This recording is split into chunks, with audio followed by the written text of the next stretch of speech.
Very kind, very kind, thank you. Now, I'm hoping that we won't need the mics too much. It's funny, we threw Eric such a swerve backstage. We said, no chairs, we're not gonna do the usual Q&A. We wanna find out what you guys are thinking, what you're feeling, and you know, kind of treat this more like a focus group.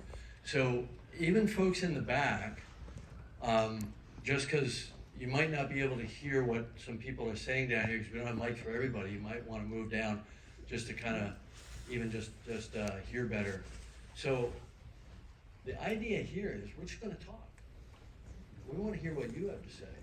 We've been doing these Q&As, we just blah blah blah. But I kind of always, I wonder what's on your minds. And so typically when you do when you're finishing a movie, you do a recruited sneak screening, and people come to it, and then they kind of do a focus group, and then somebody kind of asks them stuff. Well, we want to do that, but with people that actually know the film and have seen the film, because in a way, you're the fans. You're the fans of this movie. So how many people have seen the film twice here tonight? It's like the vast majority. Right? Okay, so this is John and I dedicate ourselves to creating a great experience in the movie theater, and I think you can see the kind of work that we go to with the visual effects and with working with the actors and so on to do that. But this is something we've never done, which is how do we make the next film even better for the fans? You can talk to them, find out what's on your minds. So Jim, why don't we start out with raising the question? People said they've been here, seen the movie twice. We'll call on someone up front. Why did you go twice? Who wants to answer that question? Right here. Why did you go twice? I just wanted to keep the experience from the first time I watched it. I still wasn't satisfied. He's saying he wanted to relive the experience right here. Yeah, so I still wasn't satisfied from the first time I watched the movie, this one. So I felt like I didn't get enough from that first time. So I kept going and going and going. And the more I went, I got to understand it and, make the experience better for me. And I've watched it 7 times. You're excellent. So some people wanted to understand the film better. What's your thought? For me, it's like to just take it all in more, because I went opening night at the Chinese theater, and I was just so stunned of how amazing it was, and I just went more and more times. This is my 13th time seeing 13 times. Holy crap. I cried, and it's just full circle from. Let's talk about that. Let's talk about who had an emotional reaction to the movie. Okay, a lot of people had an emotional reaction, and that's when I'm saying emotional, that's like separate from maybe the beauty or the kind of the visuals, but just you actually felt something for the characters. Okay, so somebody put up your hand if you want to just kind of tell us and the group where you had that emotional reaction. What worked for you? For me, the biggest emotional reaction was when Jake's son bonded with, I forget the... Payakan, the Tulkun. When they bonded for the first time. That was so it was like seeing a boy and his dog, but more like a boy and his psychic whale. Yeah. So he's saying when Payakan, when Loak bonded with Payakan, was that something that really got you guys? Put up your hands if you thought that was an important scene, super important scene. Okay, great. And other emotional moments for people in the film. Let's pick a female here. So we'll go right here.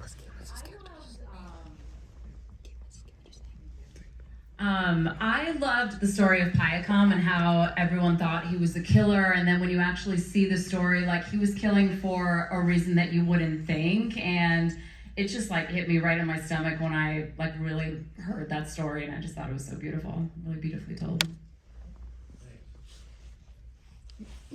This young lady right here. I think the emotional response or the first one that I had that was really touching me, that was seeing the bad guys fail the first time and that guy's arm gets snapped off. You just Okay, so when Scoresby lost his arm, that was good? So was that like, but you weren't crying, that was satisfying, right? Yeah. Okay, was there like a cheer? I wasn't in here at that moment. It's like, yeah. There's a woman over here. Can I stand up? Yeah, sure, go ahead. I think that the most emotional scene for me was when Kate Winslet's character Ronell was experiencing devastation when she came across those whale-looking like sea creatures the in the Tokun, ocean. yeah. That were just dead in the ocean and everything. Just the devastation from all of that, losing that, you know. You think that was her, did everybody hear that? Okay. So do you think that was her performance that got you, or was it just the whole moment? The bond, the emotional connection, the spiritual connection that they felt with the animals, and not just the fact that she was a mom that was pregnant, but the fact that she was caring for the animals in the ocean itself. Right, her spirit sister. Yes. Yeah, so when Kate cried for her spirit sister, yeah. Was, okay, this gentleman. For me, it was a little different. So for me, the first emotional response. You wanna tell everybody, you wanna say that? Hold on. You mind? Yeah. So for me, it I was. don't wanna put people on the spot. We're gonna sitting. When Natiri and Jake were about to leave, and Natiri was saying that she couldn't leave because of that was their place. Leave her home. Yeah, and I mean, she gave such a great emotional performance. That's for me was when I had tears in my eyes. It was way early in the movie. Now, it sounds by your accent like you weren't born here. No. So you had to leave a home at some point, what? Yes, maybe, yeah, I don't know, yeah, I'm from Soviet Union. Right, So, so, yeah. a lot of people on the move now. Yeah. in that Maybe area. that's, yeah, I didn't even think about that, yeah, maybe, yeah. It's funny, when I wrote it, I didn't think of it as a refugee story per se, but it was pointed out to me, you know, in the process while we were making the movie, and it really started to hit home. There's so many people all over the world that are on the move because of, you know, droughts and famines and wars and all kinds of things. Yeah. And maybe that's part of how it's, you know, I mean, here's an interesting side note, guys. In Ukraine, it's the highest grossing film in the history of Ukraine right now. That means that, so even though they're being bombed, they're going to the movie theater because there's something in the movie that they're connecting with, and it might have something to do with what you're talking about. Yeah, just first one. Hi, Jim, big fan. Hi. So after I saw this, the first thing I did. Okay, you're kind of quiet spoken. You want to just hand this to her? This is just something you might like to hear because it's a nice story. But after I first saw this, the first thing I did was I went down to Long Beach and went to one of the whale watching tours. And as I was listening to everyone on the boat was also there because they had just seen Avatar: The Way of Water because of Viacom. So it's making a difference. Thanks for sharing that. It kind of makes it all worthwhile. If we can remind, like, who doesn't like whales, right? Here who's been raising her hand. Go ahead. Yeah, I'm talking about you.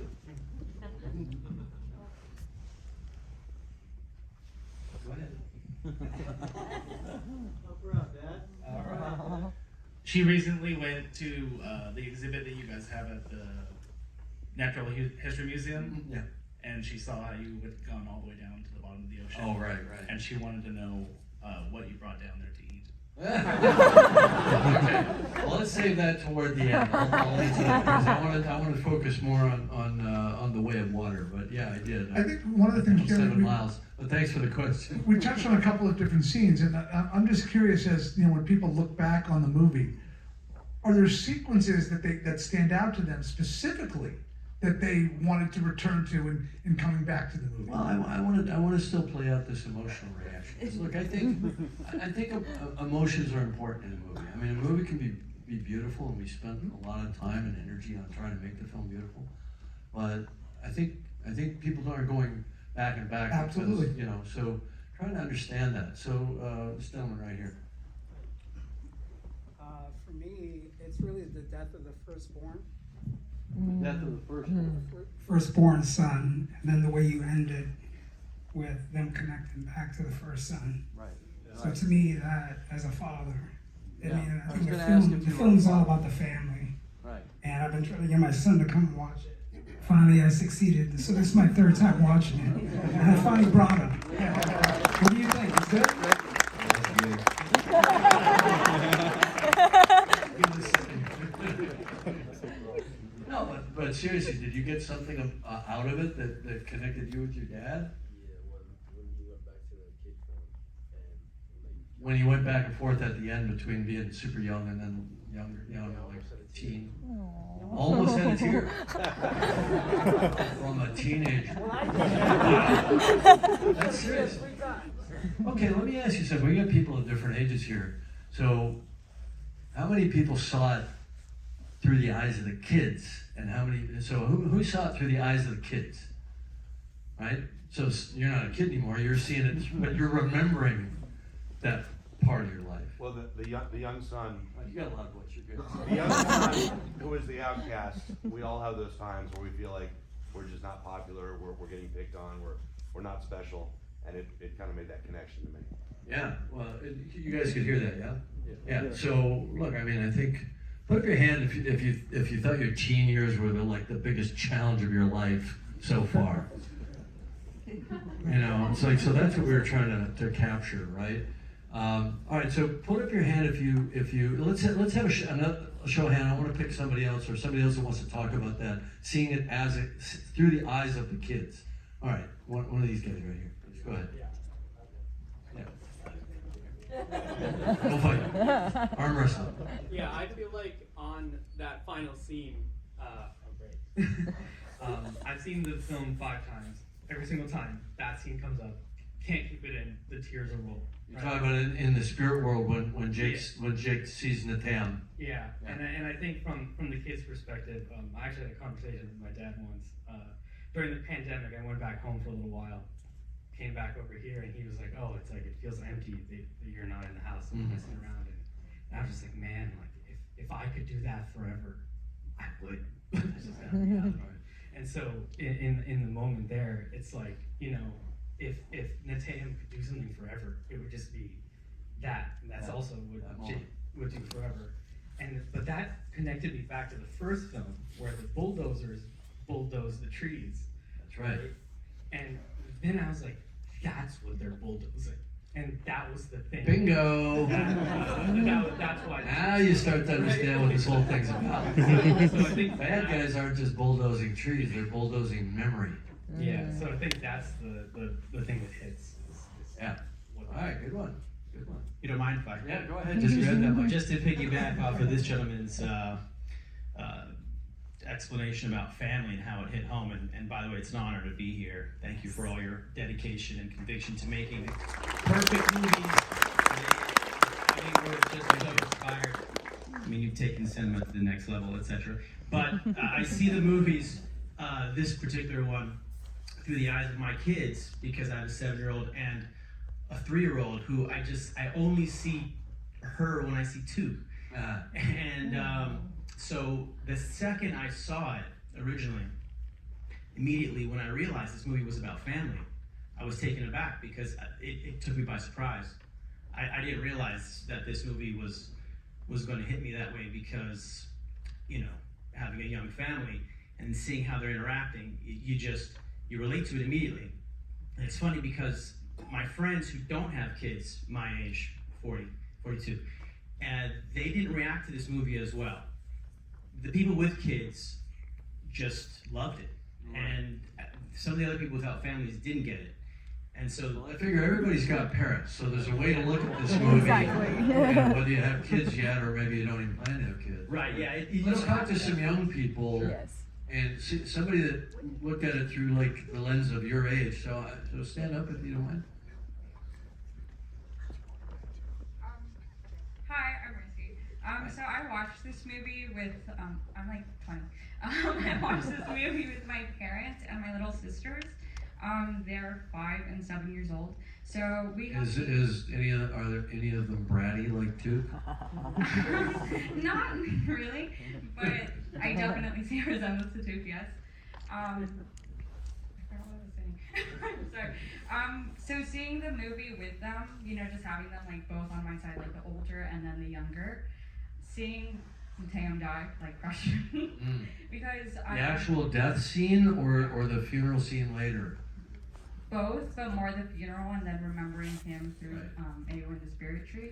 And then that's another thing that man over there was mentioning about the bulldozing and the memories and the spirits. I don't know if anyone else thought, but Kiri, she can't connect to the spirit tree anymore underwater because of her seizures and stuff. So that's the last. a big problem time. for her. That's the only time she's ever gonna be able to, remember him. Well, maybe. Yes. Okay, but what's nice about that is you're connecting to Kiri through her problem, right? So did it bother you guys that we didn't resolve some mysteries about Kiri, or does that make you interested? Yes. Yeah, well, there's part 3. All right, so, and you guys can be totally honest with us. This is not just about telling us stuff we want to hear. It's about telling us the stuff we don't want to hear, or we want to hear it, but maybe it's stuff we need to work on more. Was anybody sort of bothered by the fact that there was unresolved stuff in the movie, that it was part 1? Put up your hand if that bothered you. Okay, so it's kind of not too big a problem, I would say. And put up your hand if you like this kind of intriguing idea that, I'm sorry, I was leading there. This idea, if you like the idea that there's more story yet to tell. Yes.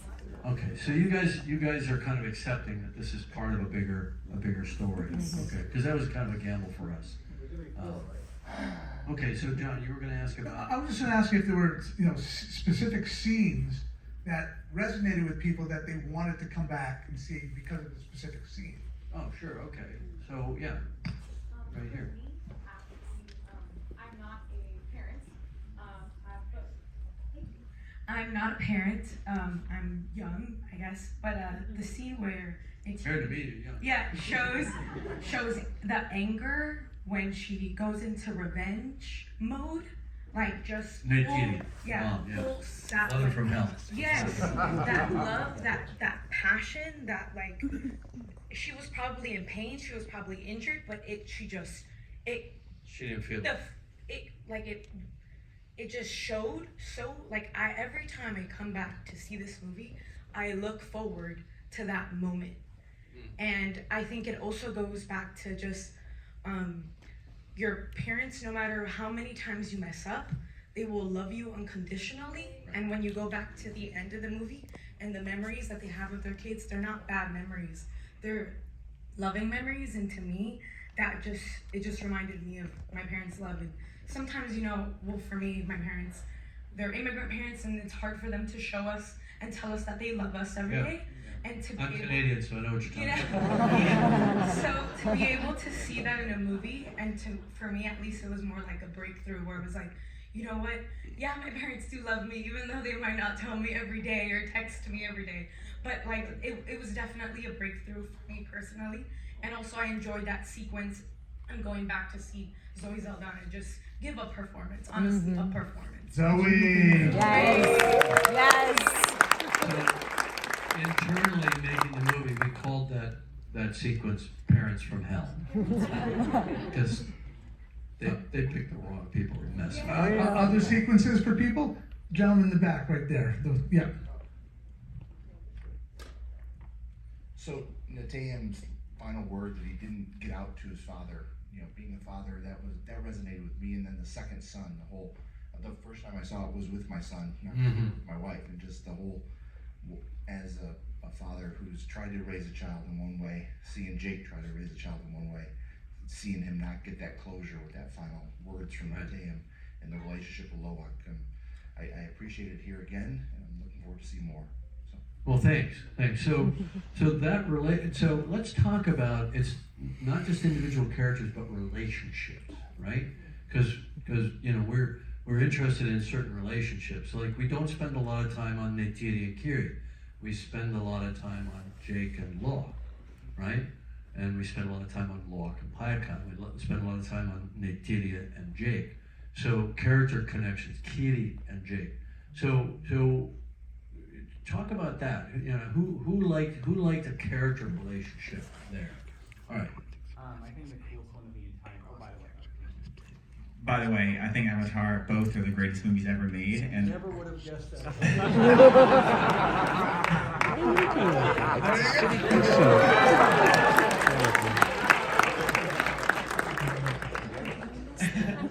And got this from Shop Disney.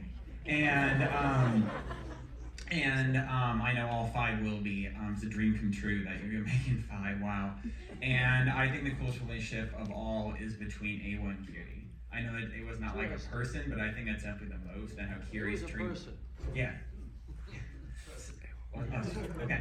Well, I mean, I think that, Icon's a person. We just wrote him as a person, and I think ultimately we learn more about Awa as we go along. So that's a really, you got that right? The relationship between Kiri and Awa, very important, and I like that you got that, because we didn't want to hit it over the head, but I think there are a couple of moments where we definitely underlined it a couple times, like when Jake talks to her and she says mighty, so this gentleman right here. Yeah, piggybacking on top of that. Piggybacking on top of that, I think that's one thing that in your films is executed really well, is portraying what a character lacks, and then another character comes along and you really feel it. It's not the sort of thing that needs to be ever explained. And so for Kiri, we know that she's searching for something. We know she feels different, and just like this gentleman said, it's not an overt character personified, but we feel it, that she's connecting with Kiri, and it's with Awa, and it's actually tapping into something really deep that she was lacking. And that's what I picked up the first time I saw it, and it just becomes more and more apparent each time I see it. Well, let's just go right to it then. How many? Put up your hand, and I'm gonna do some of the other characters again, and it's kind of hard maybe to decide, but put up your hand if Kiri was the character that spoke to you the strongest in this movie. That's quite a lot. I think that's quite interesting. Now, let's do Neytiri. So Neytiri's got a lot of fans. Now, how about Jake? Jake, a lot of guys, So Jake's our way to look into this movie as a guy. Are you a father? Yes. Yeah. See, right? Yeah, I have 2 daughters. Yeah. Okay. Father of daughters. That's even. So did the Jake Kiri relationship resonate for you? I just liked Jake's. I just like the way you portrayed Jake now. He's grown so much since the first movie. And his relationship that he's seen with his family now, I see him going back to the relationship that he had with his brother in the first movie. And now how he's able to protect his family and be there. And because it seems like he lost that in the first one because of the death of his brother. Yeah, it's an interesting observation. Let me grab that back off you. Thanks, sir.